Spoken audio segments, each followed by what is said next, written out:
It's the question we all asked after hearing that horrific news that a 12-year-old boy stabbed a 9-year-old boy to death. Why did he do it? Court documents we obtained today show how he acted and what he said immediately after the stabbing. But what was he thinking before the crime? New tonight, 24 Hour News 8's Tom Hillen sat down with a neuropsychologist to shed some light on this case. Tom? Well, Marley, those court documents we obtained here today lay out some pretty troubling details, like Jamarian Lawhorn telling authorities that he wanted to die and wanted to take someone with him. To react as egregiously as we see in this case would be pretty uncommon. Michael Wolf is a clinical neuropsychologist at Brains in Grand Rapids Township. He often weighs in on the mental capacity of people involved in crimes. Court documents show after 12-year-old Jamarian Lawhorn stabbed 9-year-old Connor Verkerke to death, he told authorities, quote, he did this because he was tired with life and wanted to die. He said he is a bad person and gets in trouble all the time.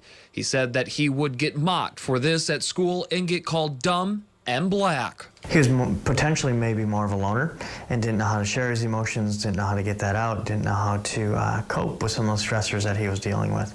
He also said he thought if he were arrested, he would have been put on the electric chair or lethal injection because he saw it on TV. He all of a sudden struggled to separate reality from fantasy. And so there can be that fantasization in some senses of maybe life would be easier if this happened a particular way. And they start to think that they are living in some senses a movie, cartoon, video game more than potentially their day-to-day lives. Police say in the report after stabbing Connor to death, Lawhorn wasn't remorseful. When he was interviewed, by multiple professionals, still having no emotional reaction at all is very concerning to me and would suggest that something doesn't seem either medically or mental health to be stable. Wolf says there are resources out there for parents if they think their children are struggling with mental health issues.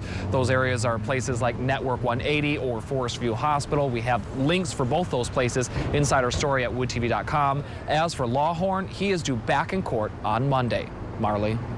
Oh, Tom, just upsetting and disturbing all around. Thank you for that live report.